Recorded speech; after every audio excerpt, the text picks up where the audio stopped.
Hi everyone, welcome to the session on Black Orpheus, African Literary Magazine, Nigeria. Quite a few people have taken a mini break, but I think we'll just begin because we are a little bit behind. The way that the session will work is we'll have Nadine speak for 15 minutes and then Frank speak for 15 minutes, and then there'll be a 15-minute conversation between the both of them before opening it up to the audience for questions. So hi Nadine, hi Frank. I'll begin by introducing both of them as they'll be speaking back to back. So Nadine Siegert is a researcher, curator, and publisher. She's currently the director of the Goethe Institute in Nigeria. Before that, she was the head of culture and cultural development at the Goethe Institute in Johannesburg and the deputy director of Eva Leeuwenhuis in Bayreuth.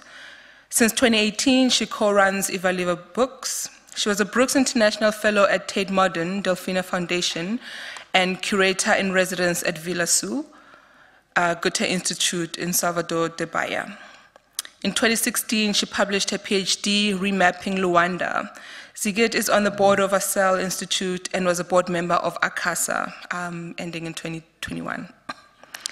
And Frank Ugiomoh is a sculptor and printmaker, a professor of history of art and theory, a professor of fine art and design at the University of Port Harcourt in Nigeria. He formerly functioned as director, Jonathan Adagogo Green School of Photography. His studio interests include wood carving, bronze casting, and printmaking. His historiographic and methods in art history and critical theory and photography criticisms are his mainstays. He has held solo and group exhibitions in Nigeria and published widely in Nigeria and elsewhere. He's an editor and consulting editor for many academic journals and has edited 3 books. Ugiomoh is a fellow of the Society of Nigerian Artists. He has also earned many research and travel grants, the latest being the DFG project, Fashion and Styles in African Cities between 2018 and 2020.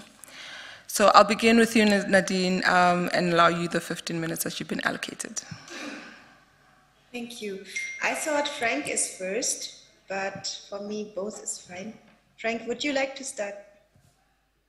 I thought so. I thought I was going to speak first and then you. Yeah, me too. So please go ahead, because I Frank. respond a bit on your. Please do go ahead, Frank.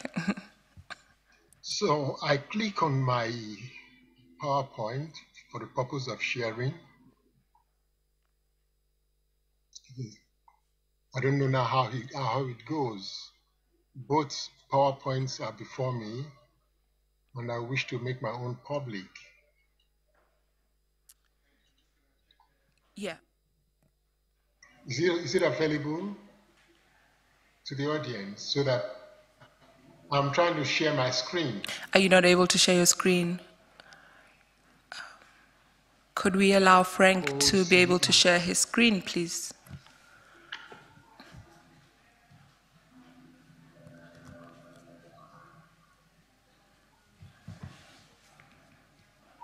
I don't know how to get this done. Riason is looking into it. Hello, hopefully. Frank. Oh, here we go. Okay, so much.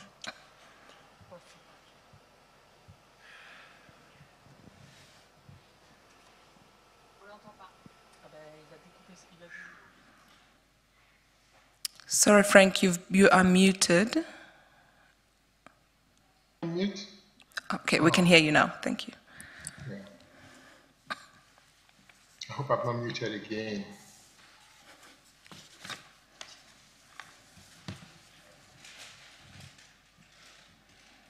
Please, just a while. Now I begin my paper. The global space hosting modern African art relates directly to the artist workshops initiated by that held in Ibadan and Osogbo in the 1960s and in the 1970s. The facilitator for the workshops, Ulibaya, was a German Jew who studied in London, having migrated there after the vagaries and the trauma of the Second World War in the Nazi-held regions. While he finished his studies at London, he applied to Nigeria to work at the University of Ibadan, but found that place a little bit uncomfortable for the ideals and the ideas he had about what art should be.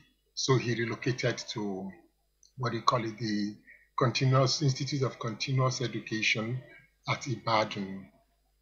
And at that point, we want to observe too that before Ulibaya came, Aina Nabolu had already initiated Western-style academic art in Nigeria and started practicing from 1894.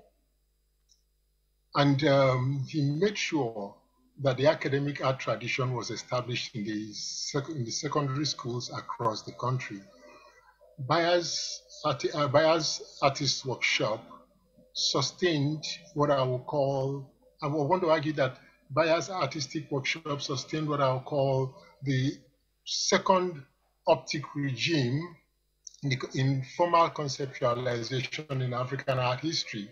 We will discuss this a little later, but I just will keep it there by way of what I'll call for us to get to know where I'm going to. My focus actually is this, that apart from whatever so much was written about literature and art in African art, I actually want to go to what I'll call, or focus on what I'll call an erroneous implantation regarding the artistic products emerging from the second optic regime, which Ulibaya sponsored. And the emblem naive art has always been associated with these artworks.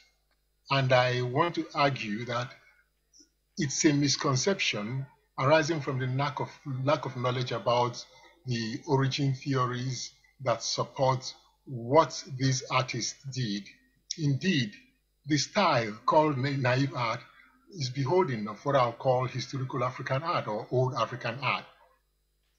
Black Orpheus and the Mbari clubs, through the agency of Bayer, manifested as agents of cultural self-assertion among African artists and their diaspora. I'm going to produce theory of habitus as my theoretical mainstay to explain further how Ulibaya's intervention and emergence in Africa and his Black Orpheus came to function as a stabilizing factor in opening up and sustaining a tradition that was extant by the time colonialism and its expansionist ideals came into Africa and other parts of the world. The emergence of the Ibadan and Osogbo clubs are well-known histories that I do not wish to comment on, but it's enough to say that Mbari was a gathering of artists, and Black Orpheus bettered it as propaganda, or the outcome of the gathering became what they call the Black Orpheus magazine became the outsourcing of what came by the gathering called Mbari clubs. But to move ahead, we want to say that we want to associate two achievements to Ulibaya's Mbari Club and the Black Orpheus magazine. The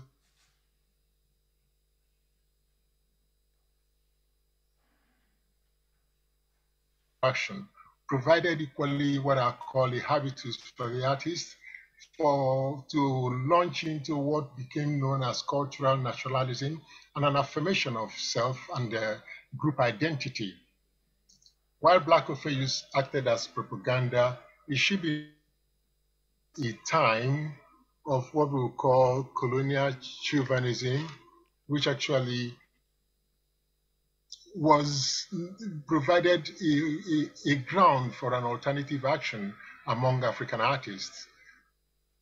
Quickly, Black Orpheus produced came to close in 1967 after many artists of Nigeria began to question the commitment and the vibrant energy which Olibaya had put in that publication.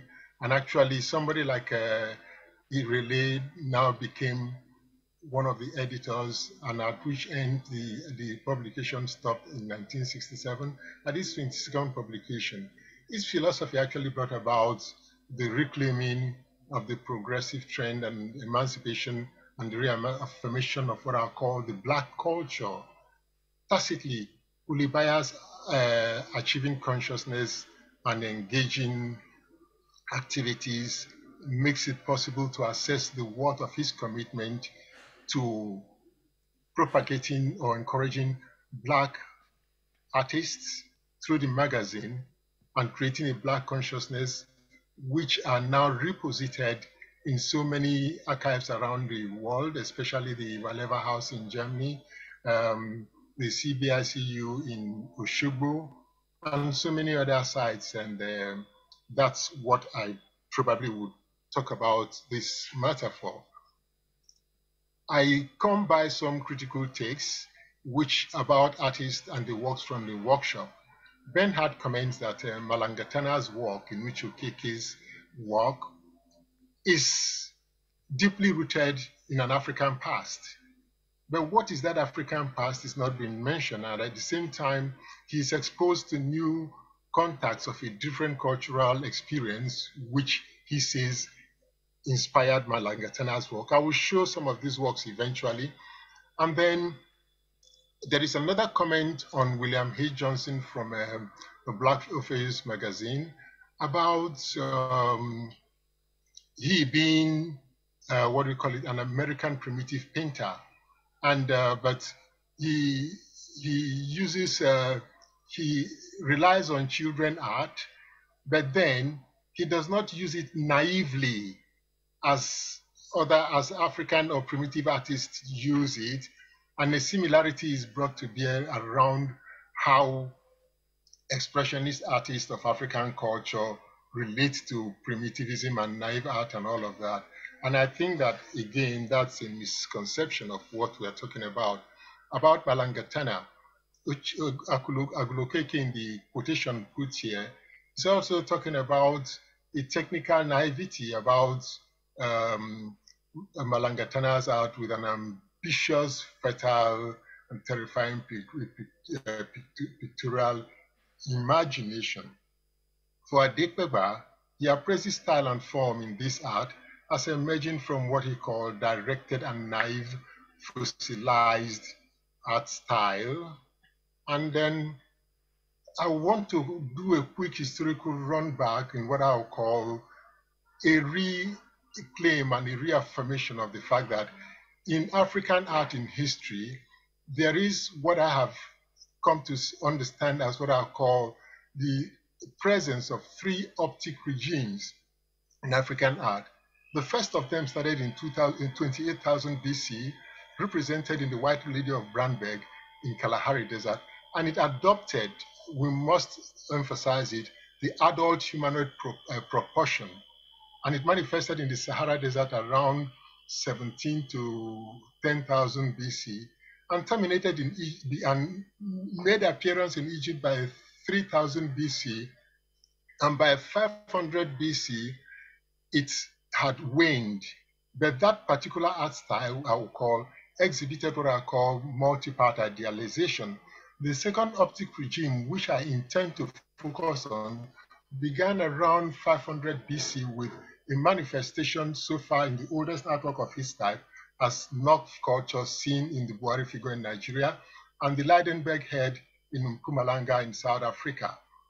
In the third, what I call optic regime, Salah Hassan had talked about it. I call it a wave of global post-colonial environment yielding to intercultural relationships and expanding iconography across cultures.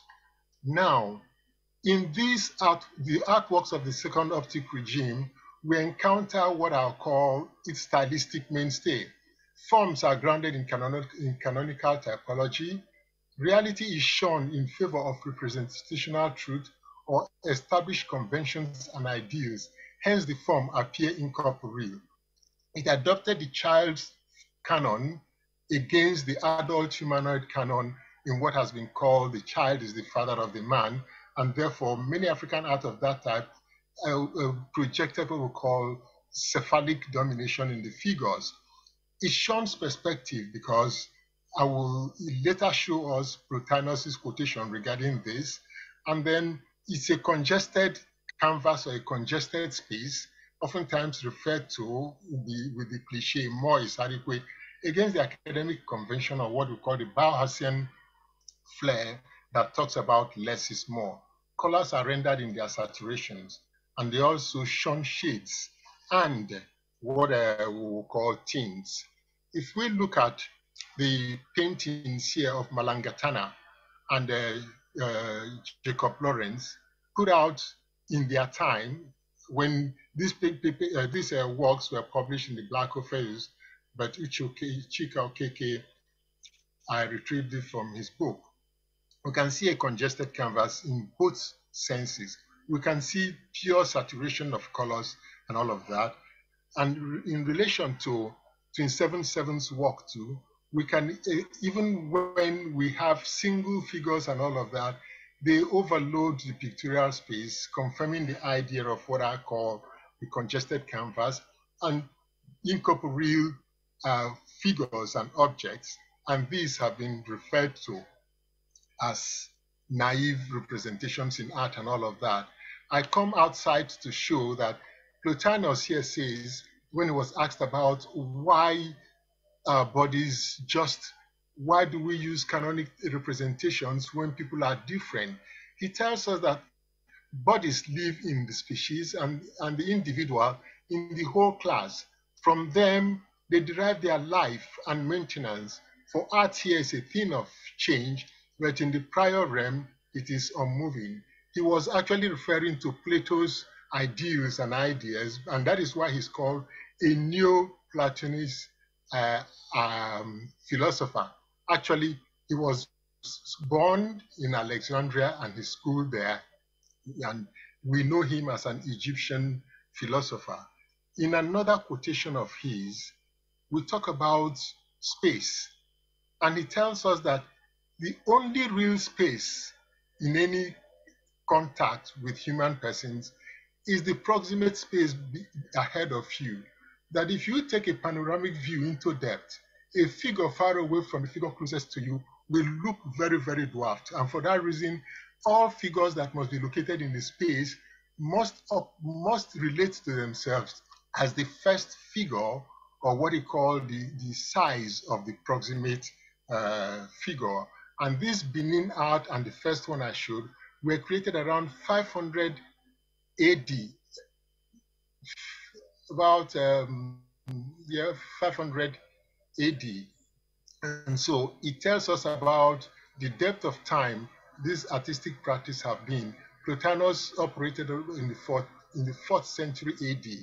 And so we're able to link up what I call connections in terms of theoretical mainstay not available in terms of what these artworks are.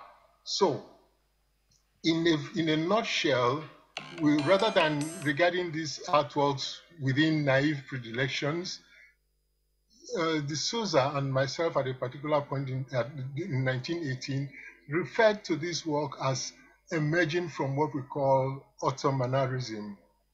The works so far shown reflect extrasensory reality rather than representing reality.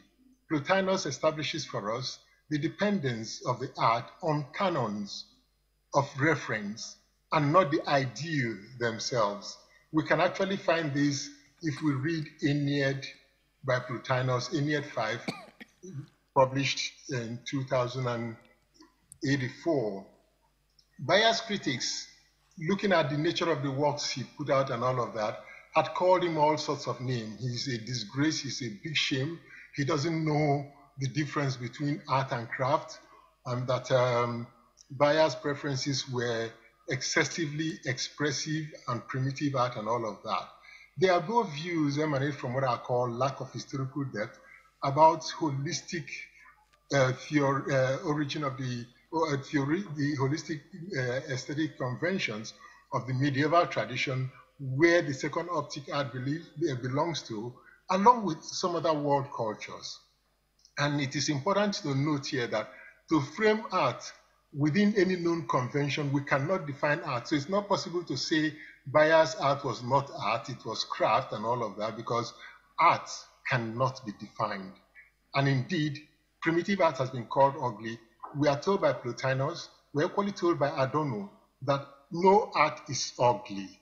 And if no art is ugly, what Bayer did, from my conclusions, is simply this, that having emerged from a surrealistic environment in Europe and at that time, and having really suffered a horrible background during the Second World War and all of that, these conditions prepared him, and he encountered the kind of art he looked forward to, near surrealistic and non-conventional representation as such. So he set what I'll call the habitus for African artists who sees the values of cultural, what I'll call cultural, symbolic cultural capital, and to proclaim cultural nationalism and identities for themselves.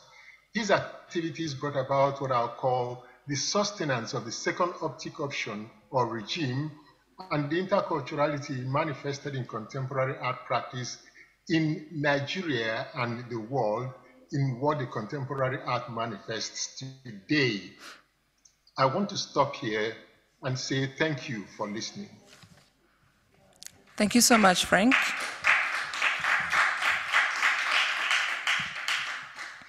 I think we'll move straight to Nadine. Yes, thank you. So I try to share my screen as well. Does it work? Yeah, it's working. Okay, wonderful.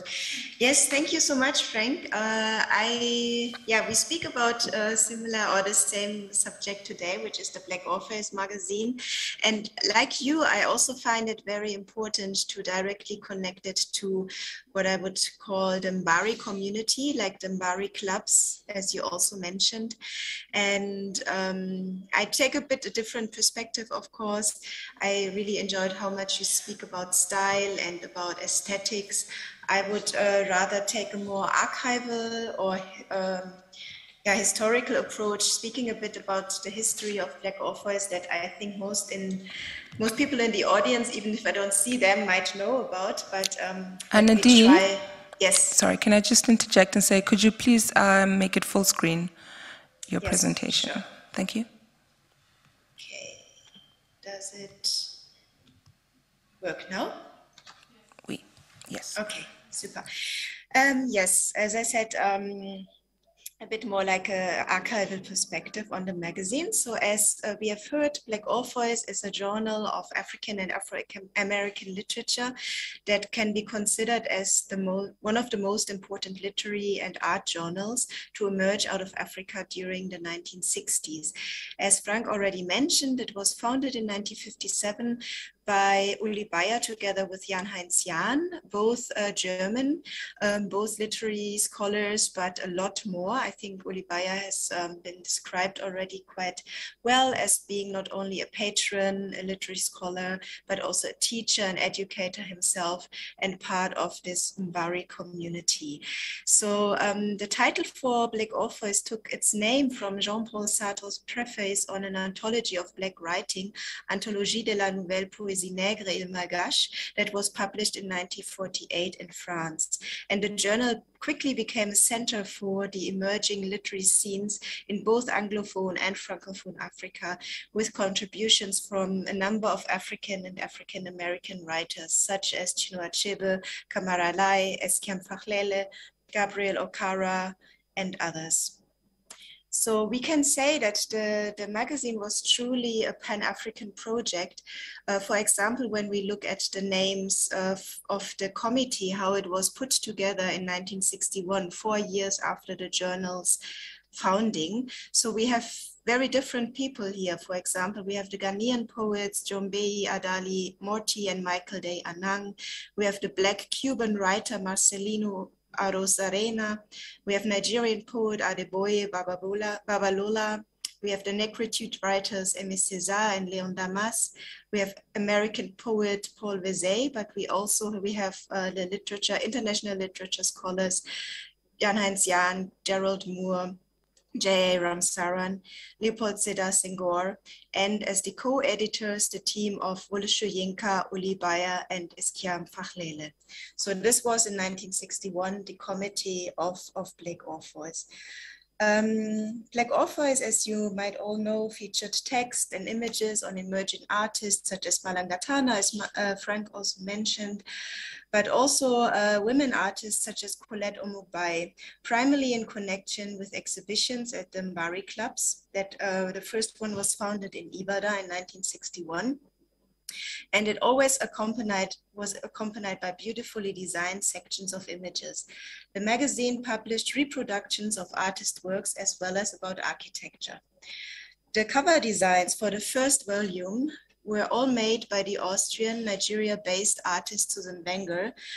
They were based on 2 or 3 colors and screen printed. And I found that very interesting that it was actually a European artist who was featured quite prominently on the covers of the first volume of Black Orpheus. And we can discuss later, what we can make out of it and how we can maybe unpack this story. And I would love to hear your thoughts about this, Frank, as well.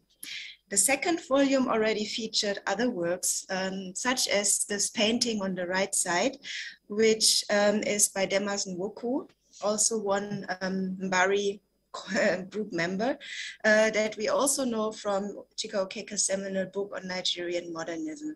It's called Nigeria in 1959, and it's an oil-on-board painting.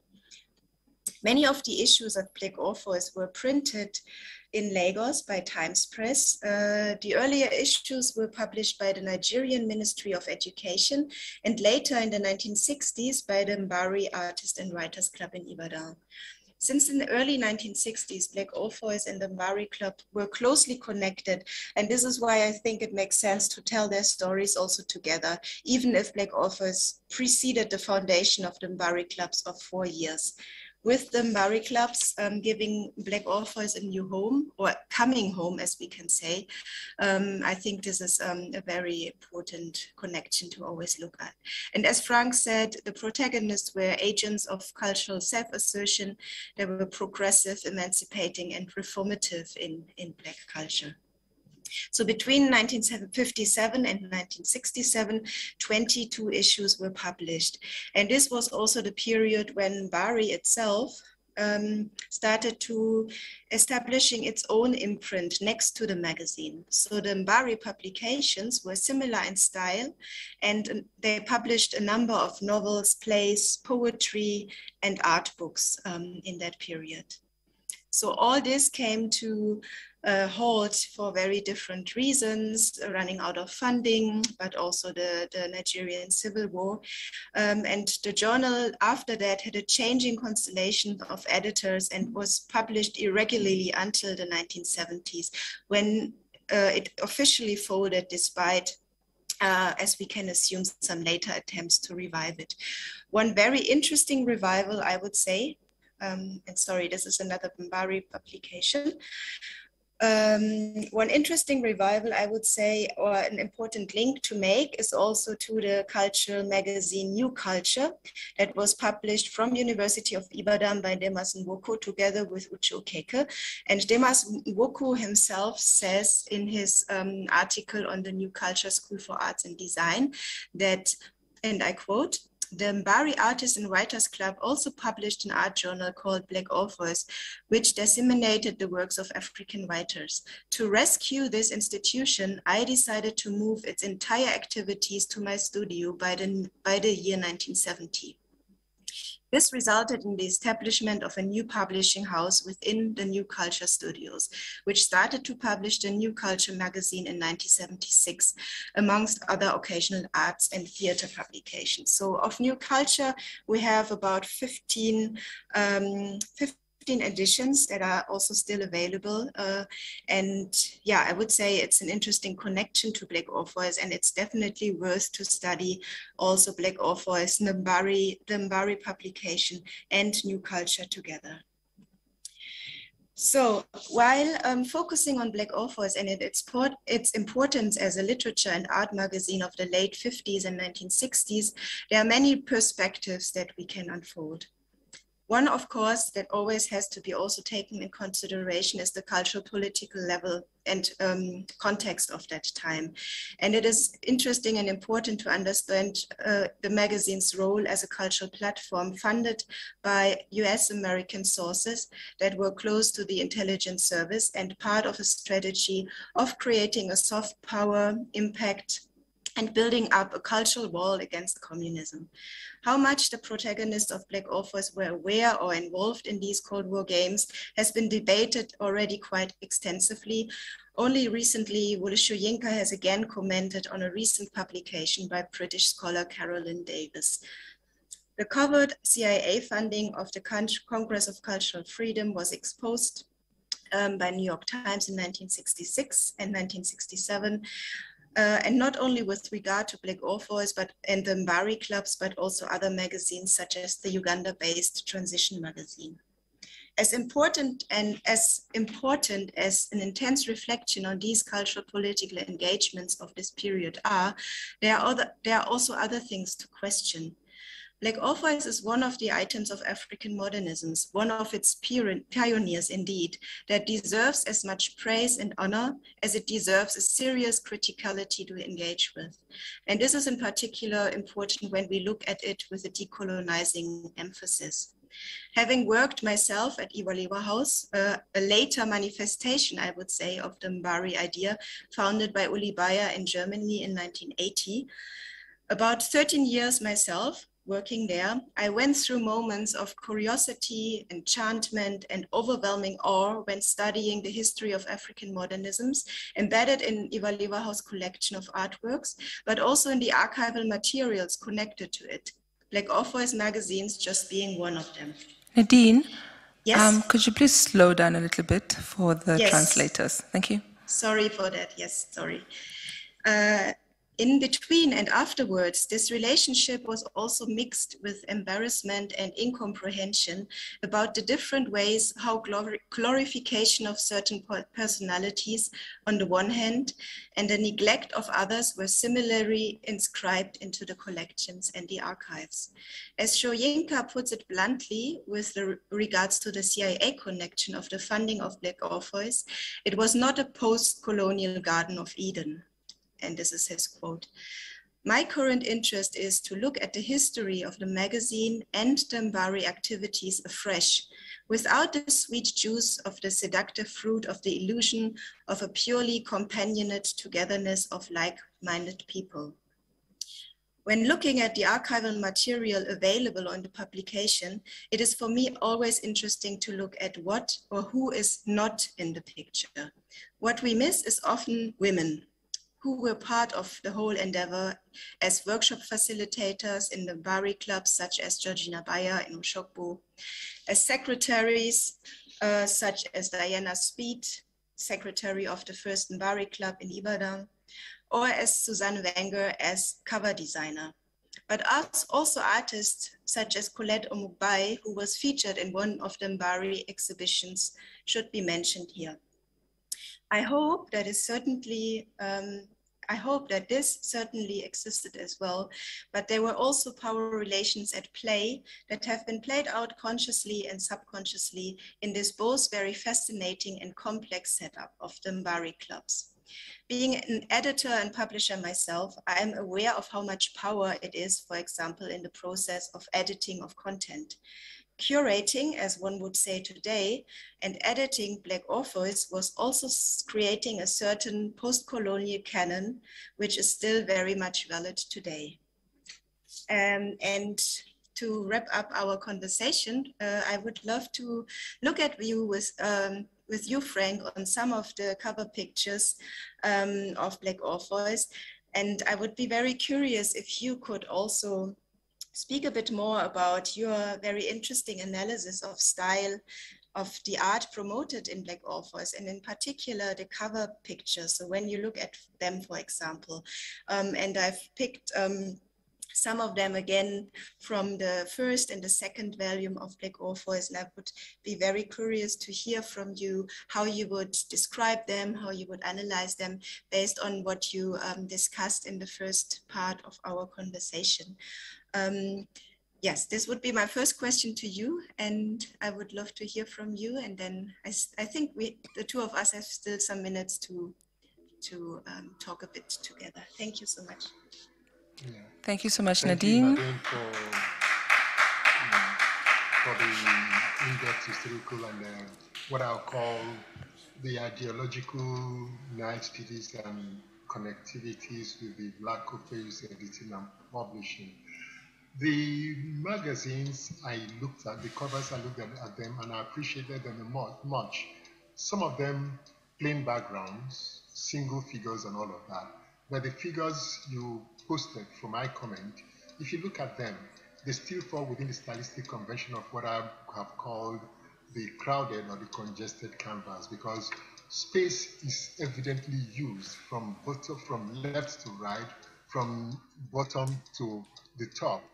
And so when you look at such what I call arrangements, or what I call formal arrangements and all of that, it still buys into what I have talked about regarding the nature of forms looking incorporeal, forms looking very, very congested from top to bottom, and then apart from the blues, which oftentimes I associate with temperate culture and all of that, you have the vibrant reds and the black, which are actually symbols of what do you call it now, earth colors that are real within the Nigerian and some African species. And looked at generally, there is an active engagement of space in all the works. There is no minimalism approach in what the figures, in what the covers present. Thank you so much, Frank. I'm also looking forward to hear from the audience how they would describe and analyze these images. I have another question that goes more to the role of the protagonists, like the people who brought Black Orpheus and the Mbari Club into being. And in your presentation, you focused very much on Uli Bayer himself. I always, and this is also like due to the time working at Iwa House, after a while I became a bit suspicious about his central role in the whole story. And I was very curious to unpack it a bit and see like who else, of course, should be in the picture and who else should also be told about. So when I would ask you now, like how would you reflect on the role of Uli Bayer within the Mbari community, and how would you relate his role to the other protagonists, maybe to decentralize him a bit? Because yeah, quite often when you hear about Black Orpheus and Mbari for the very first time, quite easily the story goes directly to him. And I think there's so much more that we can look into. So I would just like to invite you to speak a bit with me about also the other important protagonists and how we can relate them in their being part of that community. Yeah, thank you for that. What I'll call a recall. Actually, there was an excessive focus on what do you call it, Uli Bayer in my talk, but he was an initiator and an activist of a very strong type. He was described as having an unusual energy in making sure that the edited works and all of that were actually published, running helter-skelter and making contacts and connections. But beyond that, we're very much aware that there were so many other people, like you mentioned, Jan Hayes, and then a few other persons like Uche Wole Soyinka, what do you call him now? The Nigerian author of the Nigerian author who gave the name Mbari Club to it initially, and all of that. We see them, they were active and they actually contributed immensely to its setup and all of that, including Duro Ladipo and co, who operated and offered what I'll call a space for a kind of interaction that was interwoven within theater, performance, and then the arts. And then the club at main town Ibadan, which was actually not Ulibaya's view and vision at the beginning, but a collection of others who found the space and thought that that space was an ideal place within the center of the town to have the Mbari Club located and all of that. These are all great ideas and protagonists which I actually missed out, but looking at the constraint of time given to me and what I had focused in my mind over the years about naivety, primitivism, and all of that, I thought that for me, what I valued and cherished so much about the Black Orpheus, Mbari, and all of that was that there is a history around the works that were published in these magazines. And that history didn't come from anywhere. And it must be retraced in such a way to show that these works were not primitive, they were not naive, because if you operate within what are called canons and conventions, you are bound to create static forms and objects that people may not easily relate with because they don't understand their history. But beyond that, a whole lot of persons, like the ladies you mentioned, Georgina Baya was known to have initiated 3 workshops in Oshogbo that where so many Oshogbo artists actually attended and became practitioners of art themselves. We know that Susan Benja designed all the 22 covers at the point in time and all of that. And then if you look at those works, they are so realist in themselves and all of that, and we must actually give credit to them, like you have mentioned. And so I quite appreciate the fact that Ulibaya was not the only man there, but he was at the forefront of it all. And at times you want to think, if he hadn't the energy he put into place, would we have been able to get to the point in spite of those who collaborated with him? Thank you. Thank you, Frank, for elaborating on that. I have a very last comment, but maybe you also have questions to me. I found it very interesting in your presentation that you also connected the Black Orpheus magazine and the Mbari to a cultural nationalism, which was growing at that time, and which both the magazine also as the art clubs supported to find its foundation. And just to comment on two important moments or 2 important manifestations of that, I would say that also were connected to Mbari is of course Uche Okeke's Natural Synthesis, which is often mentioned as a founding manifesto of Nigerian modernism in a way. And so I think this is an important cultural, philosophical moment also in that period that we are talking about and worth to look at again. And the other one I would say is Demas Nwoko's New Culture, which found not only its place in this magazine, but also in a theater that he built in Ibadan, another theater that he built in Benin. So all these like thoughts and philosophies found also very concrete manifestations, not only in arts, but also in architecture. So this is also another thought that your presentation was triggering. Thank you. Do you have any questions or comments to my presentation, or is there anything from the audience? I do not have anything to your question. Rather, to your presentation, rather, I saw it as filling the so much gap that I skipped in order to arrive at the part where I was heading towards. I think we want to listen to the audience and see if they have anything to give to us. Thank you both so much. I think before I hand over to the audience, I'll ask if anybody has any questions. I'll maybe throw your question back at you, Nadine, that you asked Frank about the other quote-unquote protagonists, to use your word, that you encountered in your research that perhaps should be up there with Bayer.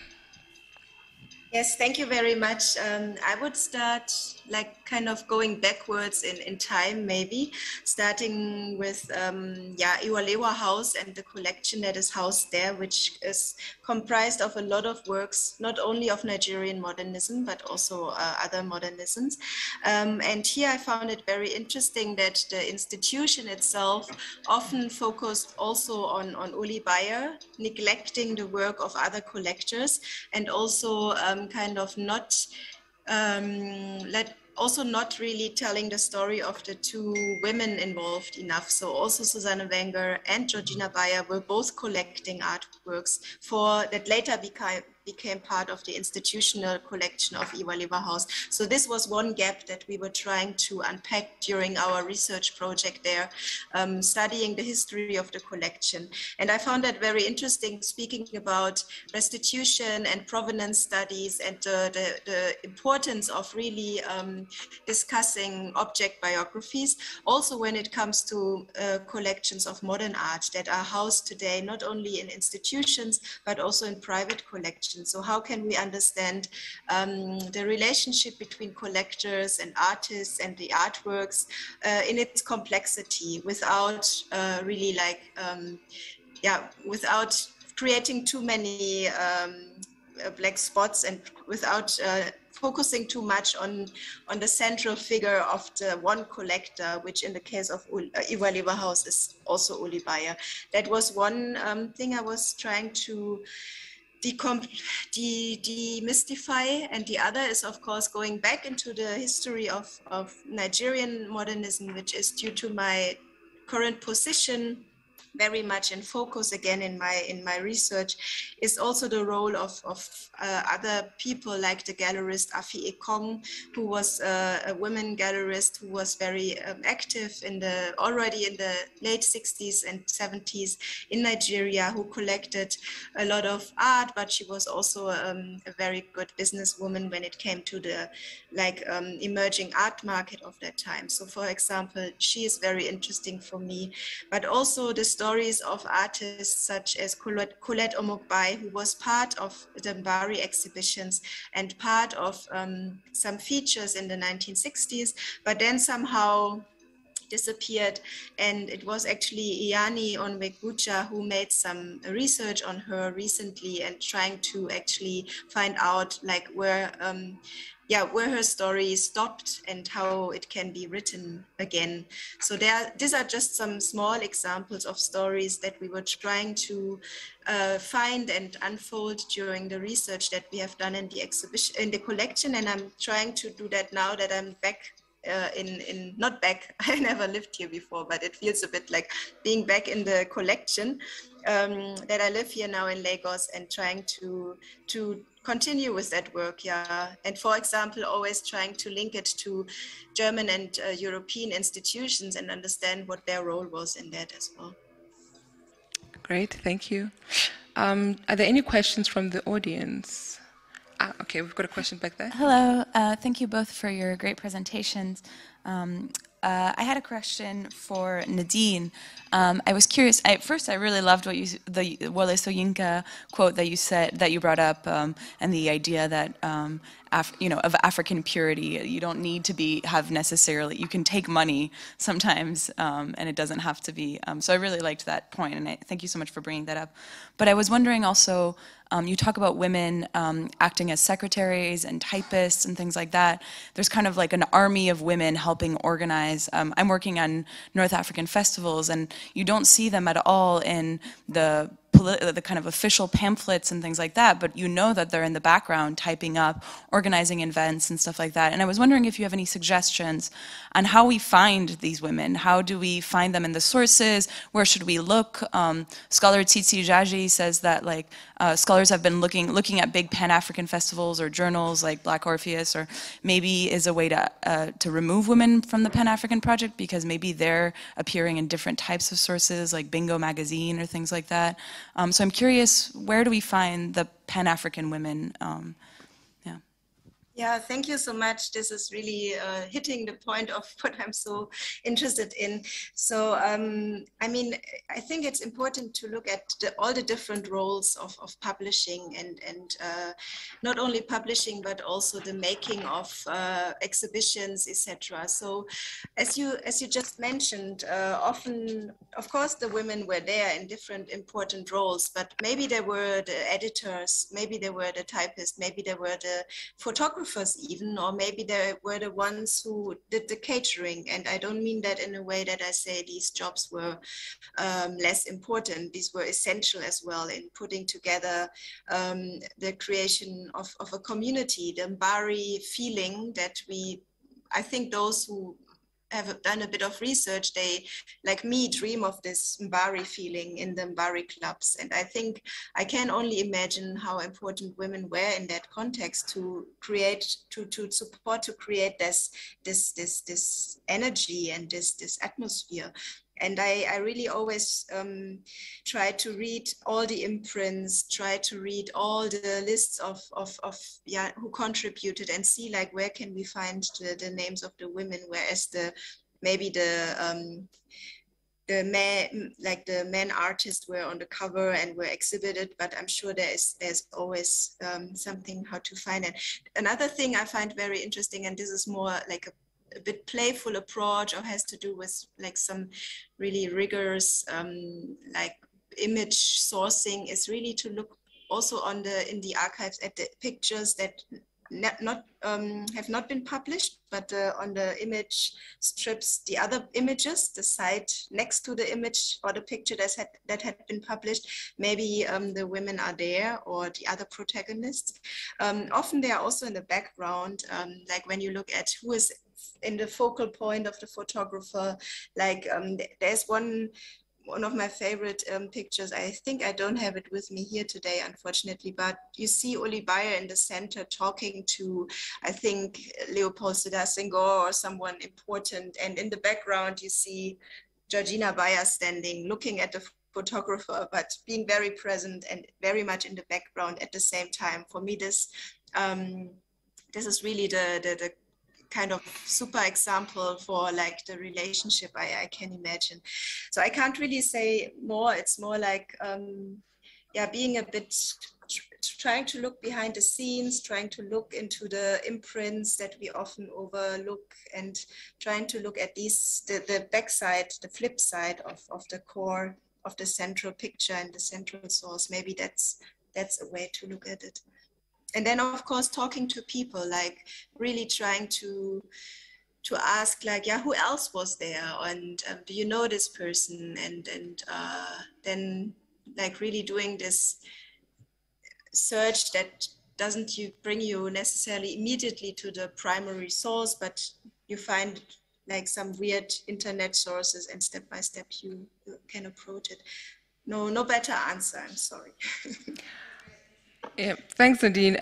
This actually was a conversation I was having with someone earlier, and there seems to be an urgency to find sort of methodologies of recovery, right, for women's stories.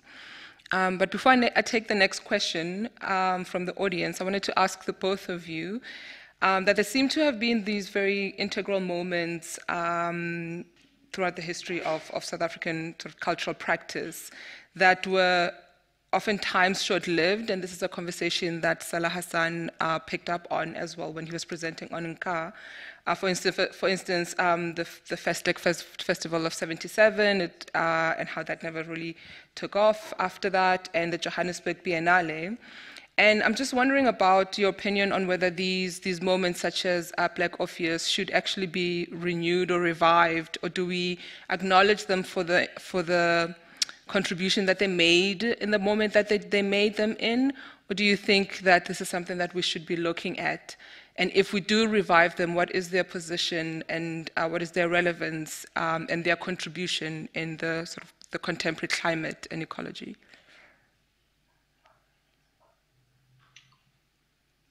If I may. Oh, Frank, your volume is a bit down. If you could perhaps shout a little bit.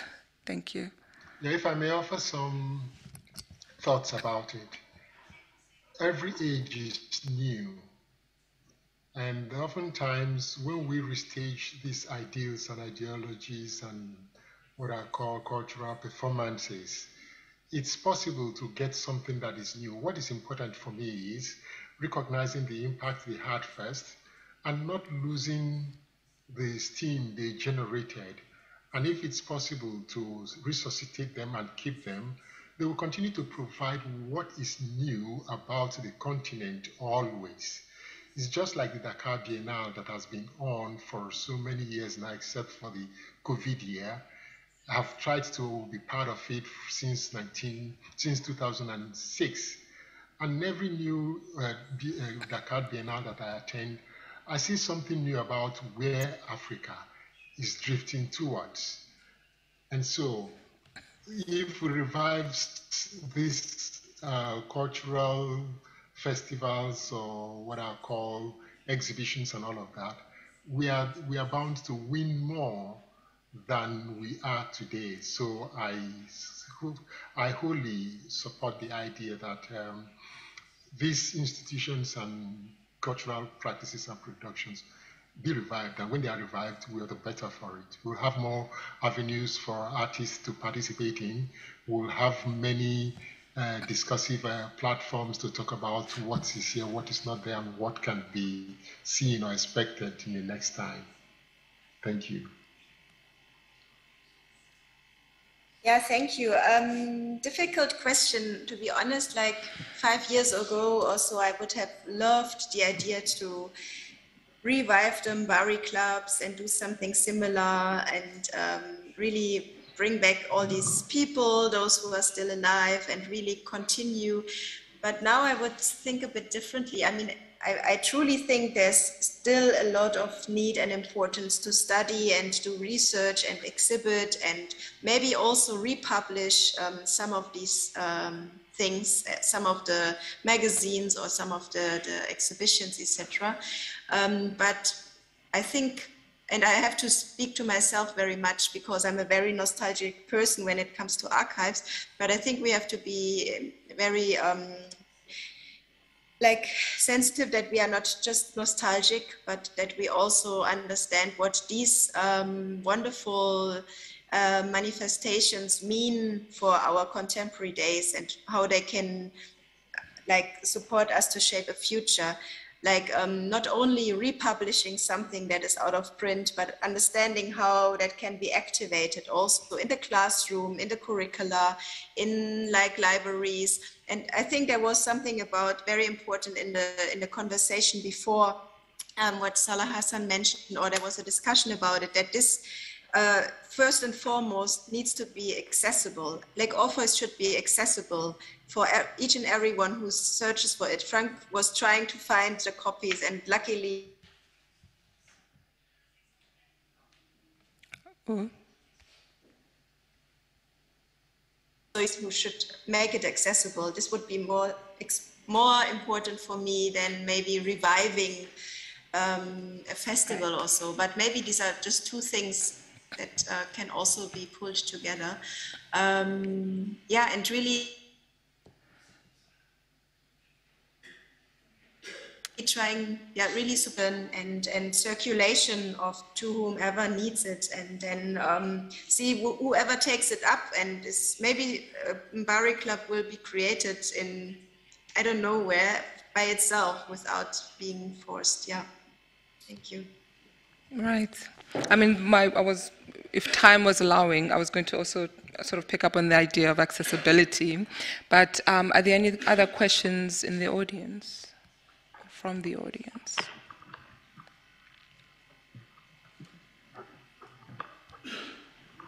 Any questions? Oh, sorry.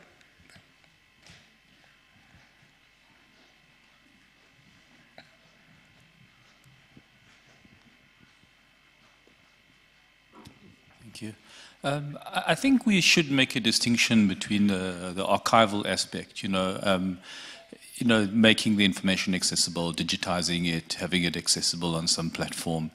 I think the reviving, to me, it just doesn't really make sense. I mean, is Chimurenga not the new Black Orpheus? I mean, was Starfrider not a new Black Orpheus? I mean, there are many publications that have been multidisciplinary. You've included images, text, poetry, etc. They're products of their time, they're products of the context, the circumstances. I don't see, I mean, what are we going to revive? Are we going to revive the CIA funding as well? I mean, what do you revive and what do you don't revive? I mean, what do we learn from it? But I think the key thing for me is, it's wonderful when you come across these publications and you realize what people were doing, and sometimes you find you're still asking the same question. Maybe the context has changed in certain ways. So to actually just, people are so paranoid about intellectual property these days, and stuff is so difficult to access, and I think people must really start being more bold in terms of putting stuff online. I mean, all you're going to have to do is take it down if somebody's going to come to you with some big foundation that wants to, attack you for publishing something. But really, this question of ownership, it's hugely problematic. I mean, these were collective projects in so many ways, and now it's this thing of people too scared to make information, make archives accessible. I think people must be bolder.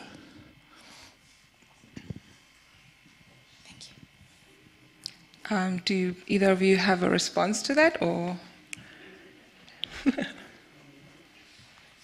It's a bit difficult. I don't see and know who's speaking, but I would fully agree. I would also say we should be bolder with that. I mean, I can imagine that we all know this feeling of joy, and when we finally find something somewhere and that it is accessible. And COVID has also learned us that a lot can be done online. So I would fully agree, with all the respect to the authors, the publishers, the editors. Crediting should always be an ethics that we should follow. But yes, I would agree. Let's try to make as much as possible accessible as possible. Yes. Okay, one more question, I think, and then we have time. It's not really a question, but just a remark, as Zaya Rahmani is also amongst us, but she is too modest to makes words about her work, but she launched last year a portal, the Global Journals portal, and it's a portal that is supposed to give access to more than 1,000 non-European cultural and critical reviews, and it would be really interesting to connect all these research that is done, and to make this portal also a lively resource, also to connect different kind of journals and to see who worked with whom, as it is made possible with digital tools. And it's still a work in progress, but I think that we see the need for that kind of connections and transnational projects that can connect also the research teams. Frank and Nadine, if you guys have 30 seconds of closing sentence that you would like to offer before we close. I'm very fine. Thank you for the opportunity to speak here. It would have been lovely to see you all, or to come to Paris. And I'm looking forward to see what follows up from this conference. Thank you. Thank you, Kwali. I'm glad to be paired with Nadine, whom I met 4 years back, and we are brought together to speak on the same topic and all of that. I've enjoyed the research I did towards this paper, and I hope I make the impact and look forward to some other time when it's possible. But thank you all. Thanks. Thank you both so very much.